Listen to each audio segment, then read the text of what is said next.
조기 대선을 앞두고 경선이 한창인데 각 당에서 선거 조직과 공약을 마련하며 사실상 본선 준비에 들어갔습니다. CJB 청주방송 대표 출신인 충북 테크노파크 원장 후보자가 도의회 인사청문을 통과했습니다. 거액의 자문료를 업체에서 받은 걸 두고 임용 중단을 요구하는 목소리도 여전합니다. 지역의 대표적인 시민단체였던 충북 청주 경실련이 2개 단체로 갈라지고 있습니다. 성희롱 논란으로 폐쇄된 이후 임원들이 양쪽으로 갈라져 각자 재창립을 추진하고 있습니다. 여러분 안녕하십니까? 뉴스투데이 충북 소식입니다. 국민의힘 충북도당이 선거 조직과 공약을 미리 공개하며 대선 체제에 돌입했습니다. 민주당 충북도당 역시 각종 단체들과 간담회를 가지며 공약을 다듬고 있는데요. 예상하지 않았던 대선에 양당 모두 경선이 끝나지 않았지만 지역에서 본선 준비에 집중하는 모양새입니다. 신병관 기자가 보도합니다. 국민의힘 충북도당이 충북선대위 구성을 발표하며 본격 준비에 돌입했습니다. 당협위원장들이 공동위원장을 맡고 서승우 도당위원장이 상임위원장을 수행하게 됩니다. 중앙당과 협의 중인 충북 공약도 확정 전 먼저 공개했습니다. 청주공항 민간 활주로와 중부내륙특별법 전부 개정 등이 포함돼 있습니다. 아직 경선이 진행 중이고 단일화 문제도 남아있지만 이번 대선은 후보 결정 전이라도 지역에서 먼저 움직일 필요가 있다고 판단했습니다. 후보자가 결정이 되면 그때 저희들이 발표를 합니다. 근데 지금 이번에 선거는 통상의 대선이 아니고 조기 대선으로 인해서 준비할 게 많기 때문에 더불어민주당 충북도당 역시 경선이 진행 중이지만 내부적으로는 본선에 집중하는 분위기입니다. 이재명 후보가 순회 경선에서 잇따라 압승하고 있어 본선을 위한 당원 결속과 공약 준비에 비중을 싣고 있습니다. 내년 지방선거를 대비해 충북 발전 방안을 준비해왔고 이를 활용해 청주공항 민간 활주로와 미호강 프로젝트 등 큰 틀의 윤곽을 잡아놓고 있습니다. 농업단체 등 도내 각계와의 간담회를 통해 정책 제안을 받아 공약을 다듬고 있습니다. 내년 있을 지방선거에 충청북도를 어떻게 충청북도의 10년, 20년을 준비할 것인가를 준비를 하던 차에 대통령 선거가 1년 앞에 당겨지는 바람에 예정되지 않았던 조기 대선에 지역에서는 아직은 대선 열기가 수면 위로 올라오지 않고 있습니다. 선거운동 자체도 미디어 중심으로 진행되다 보니 각 당마다 지역 선거 전략을 짜는 데 고민이 적지 않습니다. 40여일 남은 대선. 각 당의 후보가 정해져 대결 구도가 형성되고 충북 공약이 확정된 뒤에나 지역에서의 선거전이 본격적으로 달아오를 전망입니다. MBC 뉴스 신병관입니다. 충청북도 산하기관장 최종 후보에 오른 CJB 청주방송 전 대표에 대한 자질 논란이 계속되고 있습니다. 청탁금지법 위반 의혹에 더해 도의회 인사청문 과정에선 도덕성과 노사관에 대한 지적도 나왔는데요. 시민단체와 민주당이 임용 중단을 요구했지만 국민의힘이 대다수인 도의회는 적합하다는 결론을 냈습니다. 정재원 기자입니다. 지난달까지 CJB 대표이사로 재직하다 돌연 충북 테크노파크 원장에 지원한 신규식 후보자. 적절성 논란은 신규식 후보자에 대한 도의회 인사청문회로 이어졌습니다. 당연히 낙하산 인사, 또 회전문 인사라고 오해 소지가 있습니까 없습니까? 신 후보자가 CJB에 알리지 않은 채 기업체와 자문계약을 맺고 1억 3천여만 원의 자문료를 받은 것에 대해서도 관련 질문이 계속됐습니다. 후보자가 겸직이 아니며 CJB 사규에는 겸직 제한 규정도 없다고 답하자 CJB 대표 시절 후보자가 직원의 겸직 문제를 두고 겸직 신고 의무 준수를 당부했던 사내 공고문을 근거로 신고를 누락한 것 아니냐는 취지로 압박했습니다. CJB는 그동안 겸직이 불가능한 회사에 따른 증거가 됩니다. 이것이 안 했으면 공고가 날 필요도 없겠죠. 거짓인 것 같습니다. 노사관계에 대한 생각이 부적절하다는 지적도 나왔습니다. CJB 대표 취임 당시 1년 뒤 조합원들의 신임 평가를 받고 일정 기준에 못 미치면 물러나기로 노동조합과 합의해 놓고 지키지 않았다는 겁니다. 전에도 전력이 노사관에 대해서 제가 봤을 때는 또 부적절한 부분이 많이 있어요.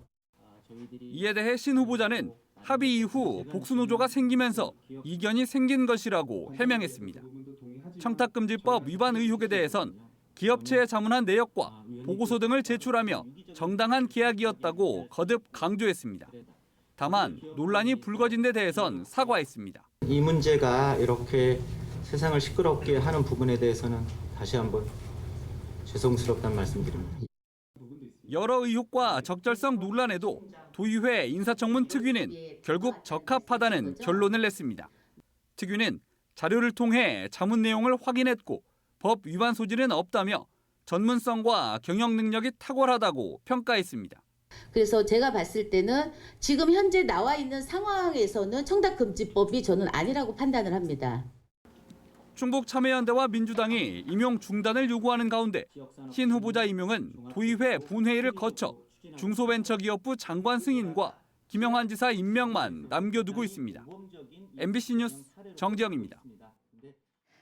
충북교육청이 충북도 의회 증액을 요구한 AI 디지털 교과서 구독비 예산 일부가 삭감됐습니다. 충북도의회 교육위원회는 도교육청이 증액 편성한 제1회 추가 경정 예산안을 심의해 AI 디지털 교과서 구독비 47억 7천만 원 가운데 10억 8천만 원을 삭감했습니다. 교육위원회는 업체와의 계약금 지급과 2학기분에 대한 시급성 여부 등을 고려해 삭감액을 정한 것으로 알려졌습니다. 도교육청 추가 경정 예산안은 오는 30일 본회의에서 최종 확정됩니다. 청주 내덕동 주교자 성당에서 프란치스코 교황을 추모하는 미사가 봉헌됩니다. 천주교 청주교구는 내일까지 13차례에 걸쳐 도내 10개 지구별로 내덕동 주교자 성당에서 추모 미사를 진행합니다. 마지막 날에는 교구의 모든 사제와 주교가 미사를 공동 집정합니다. 주교자 성당에는 분향소도 마련돼 추도가 가능합니다. 충북 지역의 대표적인 시민단체였던 충북 청주 경실련이 재창립 과정에서 진통을 겪으면서 2개 단체로 갈라설 것으로 보입니다. 성희롱 논란으로 폐쇄된 이후 충북을 뺀 청주 경실련으로 지난해 재창립이 추진됐는데요. 이에 반발해 또 다른 단체가 창립을 추진하면서 진흙탕 싸움이 벌어져 시민사회의 우려가 커지고 있습니다. 전효정 기자의 보도입니다. 1994년에 설립돼 지역의 대표적인 시민단체로 자리매김했던 충북 청주 경실련. 2020년 5월 성희롱 사건 이후 사고집으로 지정되면서 모든 활동이 중지됐습니다. 하지만 지난해 전직 임원들이 주축이 돼 청주 경실련으로 이름을 바꿔 재창립에 나섰고 지역 시민단체와 여성단체들은 제대로 된 반성이 없었다고 비판에 나섰습니다. 성평등의 가치를 무참히 짓밟고 다시 재건을 하겠다고 나서는 이들을 아주 강력하게 규탄합니다. 재창립을 비판하던 다른 임원들이 청주경실련을 인정할 수 없다면서 새로운 시민단체 창립에 나섰습니다. 가칭 공정한 세상입니다. 창립 발기인을 모집한 지 3주 만에 기존 충북 청주경실련에서 활동하던 원로들을 축으로 237명이 모여 창립 발기인 대회까지 열었습니다. 전직 사무처장이던 이두영 간사가 실행위원장을 맡고 우정순, 주서택, 황신모 등 전직 대표들이 창립 발기인 대표로 나섰습니다. 회원 모집과 사무국 구성을 거쳐 다음 달 창립총회를 열 예정입니다. 건강한 시민단체로 우리는 창립해서 열심히 활동하자. 그것이 어떻게 보면 과거에 충북 청주경실련이 지역사회로부터 신뢰와 지지를 받고 그리고 지역 발전에 또는 국가 발전에 기여해온 그 역사성과 정통성을 이어가는 거거든요. 기존에 재창립을 추진하던 청주 경실련 측은 발끈했습니다. 실제적 요건과 합법적 절차를 지켜 재창립을 추진했다면서 청주 경실련에 문제가 있다는 듯이 대한시민단체를 추진한다는 것은 억지이자 분란이라고 밝혔습니다. 앞서 지역 시민단체와 여성단체들은 재창립을 추진 중인 청주 경실련을 동료로 인정할 수 없다고 말했습니다. 26년 동안 같은 뿌리를 공유했던 시민단체가 둘로 갈라져 진흙탕 싸움을 벌이면서 제 역할을 할 수 있을지 시작부터 우려가 나오고 있습니다. MBC 뉴스 전유정입니다. 충주댐 상류 지역에 댐 지원금을 더 배분해야 한다는 주장이 나왔습니다. 단양군의회 장영갑 의원은 임시회 5분 발언을 통해 충주댐 상류인 단양은 각종 규제와 개발 제한으로 더 큰 피해를 보고 있지만 가장 적은 지원금을 받고 있다며 공정하게 돌아가도록 법 개정을 추진해야 한다고 주장했습니다. 올해 기준 충주댐 지원 사업비는 충주시 30억 3천만 원, 제천시 25억 9천만 원, 단양군 15억 8천만 원 순입니다. 음성진천 통합추진과 관련해 음성군 전통시장 상인연합회가 음성군의회에 반대 의견을 전달했습니다.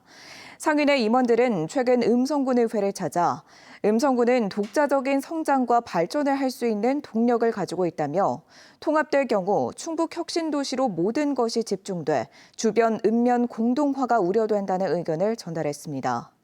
음성군의회는 조만간 통합 여론을 파악해 볼 예정입니다.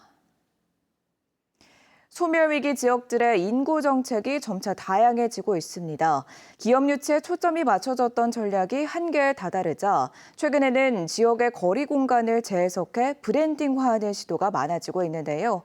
홍석준 기자가 현장을 다녀왔습니다. 시골 목욕탕을 미술관으로 리모델링한 공간에서 지역 출신 작가의 작품전이 한창입니다.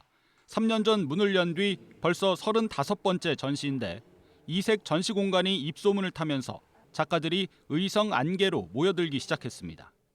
저뿐만 아니고 지금 주변에 예술가분들이 몇 분 더 계시거든요. 절기를 테마로 한 전시는 농촌에 가야지, 안개 같은 이런 평야가 드넓게 펼쳐진 곳에 가야지만 볼 수 있는 그런 전시를.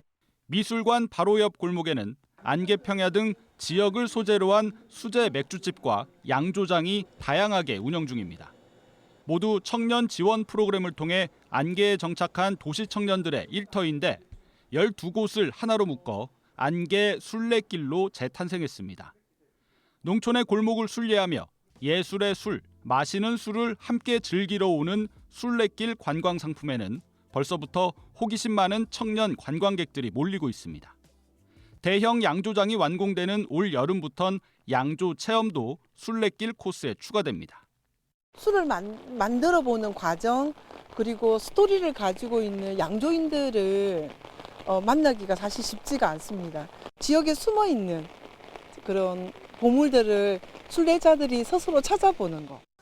문경에선 구멍가게를 뜻하는 전방골목, 전방길이 주목받고 있습니다. 문경의 구도심 상권 3곳이 점촌 전방길이란 브랜드로 주말마다 토요 장터를 열고 있는데 외지 관광객들 사이에선 빵을 파는 거리로 오해하는 경우가 적지 않았습니다. 문경시는 이런 오해를 거꾸로 역이용해 전방길 빵축제를 열기로 하고 문경의 유명 빵집은 물론 대구 경북 로컬 빵집들의 참여를 독려하고 있습니다.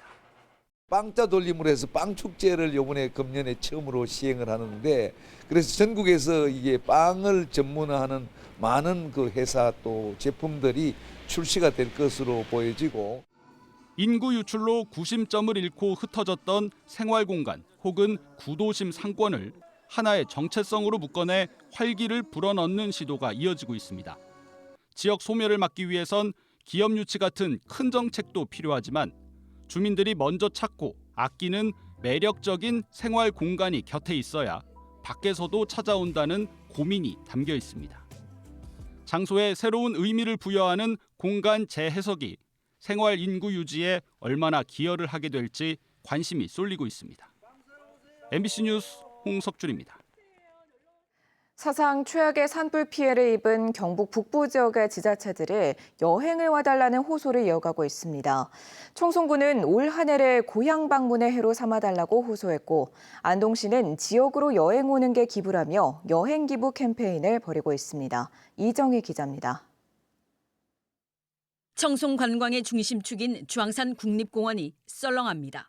취재진이 만난 유일한 관광객은 그나마 불탄 고향 소식이 궁금해서 찾아온 출향인입니다. 대전사 입구만 돌아서 너무 마음이 아프네요. 더 갈 수 없어서? 네네네. 정제가 돼가지고 빨리 볼 수 있었으면 좋겠습니다. 공원 입구 상가는 어느 집 할 것 없이 개점 휴업 상태입니다. 6시부터 저녁 7시까지 영업을 하는데요. 하루에 비빔밥 2그릇을 못 팔고 있어요. 지금 버리는 게 더 많습니다. 여기는 빵 안 나오고요. 오늘 주스 한 잔 팔았어요. 주황산 국립공원의 산불 피해 면적은 전체 공원 면적의 3분의 1인 3,260헥타, 지리산 국립공원 200헥타의 16배가 넘습니다. 15개 탐방로 대부분이 출입 통제 중입니다. 대전사 경내를 제외하고 현재 주황산 국립공원을 탐방할 수 있는 곳은 주산지 구간이 유일합니다. 폭포 구간은 4월 말에 개방할 예정입니다. 2개 탐방로가 소실이 됐는데 최선을 다해서 복구를 완료해서 올 연말쯤. 온천물이 좋기로 유명한 주황산 관광호텔 역시 마찬가지입니다. 임시 거주 중인 이재민을 빼면 숙박 손님이 거의 없습니다. 일반 관광객들이 한 1~2% 정도 그 정도밖에 이용을 안 하고 있습니다. 토요일인데도 불구하고 2방 찼었습니다. 이달 주황산 국립공원 탐방객 수는 723명, 지난해 2만 9천여 명의 불과 2% 수준이고 달기약수탕은 지난해 4월 5,100명이던 관광객 수가 올해는 0명입니다. 산불로 지역 경제가 붕괴 위기에 놓이자 청송군이 군민과 출향인 3만 명에게 호소 문자를 발송했습니다. 출향인에게는 올 한 해를 고향 방문의 해로 삼아달라며 봄나들이를 청송으로 오는 게 고향의 아픔을 함께하는 거라고 호소했고 30만 출향인들이 올 한 해는 고향이 일이 어려우니 많이 좀 방문해 주십사. 그래서 우리 국민이 좀 살아갈 수 있도록 희망을 좀 주십사. 간곡한 부탁을 하는 겁니다. 국민에게도 미안해하지 말고 외식업소를 많이 이용하는 게 지역 공동체를 돕는 길이라고 강조했습니다.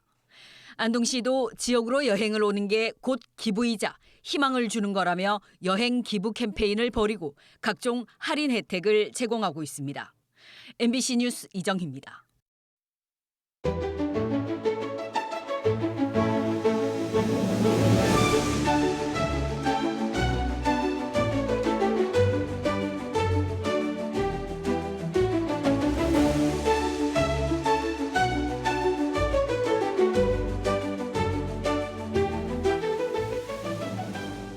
총선을 앞두고 특정 정당의 선거인단 가입 링크를 공유한 경찰관에게 벌금형이 선고됐습니다. 청주지법은 지난해 3월 직장협의회 임원진이 참여한 단체 대화방에 조국혁신당 선거인단 가입 신청 링크를 공유한 민관기 전 경찰직협위원장에게 벌금 80만 원을 선고했습니다. 뉴스 마칩니다. 고맙습니다.